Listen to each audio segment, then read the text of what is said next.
Medina মুনাওয়ারার ইমাম ছিলেন। উনি যখন কেরাত পড়তেন তো মনে হইতো কে জানি সুবিরানের ঢেউ খেলাইতেছে। সারা মসজিদে নববী কেন, পুরা মদিনার ভিতরে যত দূর যাইতে পারে সুঘ্রাণ আর সুঘ্রাণ। যখন কথা বলতেন তখন সুঘ্রাণ, ছাত্র পড়াইতেন তো সুঘ্রাণ। সবাই জিজ্ঞেস করছে, আসেন মুখে কি রাখো? মুখ খুলতে দেরি, তুফানের মতো সুঘ্রাণ বাহির হইতে দেরি হয় না। বলছে বলার ছিল না, বাধ্য করতেছো এই জন্য বলতেছি। বলছে সেটা কি?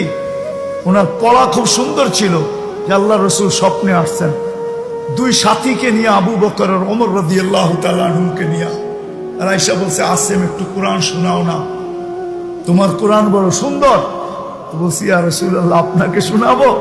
বলছে শোনাও। যখন আমি কোরআন শুনানি শেষ করছি আল্লাহ রসুল বলছে, হা করো, জিব্বা বাহির করো। আমি জিব্বা বাহির করছি। আল্লাহ রসুল মুখের লালা আমার জিব্বায় লাগায় দিচ্ছেন। ওই থেকে সুঘ্রাণ বাহির, ওই থেকে সুঘ্রাণ, ওই থেকে কি সুঘ্রাণ বাহির হয়, ওই থেকে আমার মুখ। তাহলে তার জীবিত দশায় কিরকম ঘ্রাণ ছিল।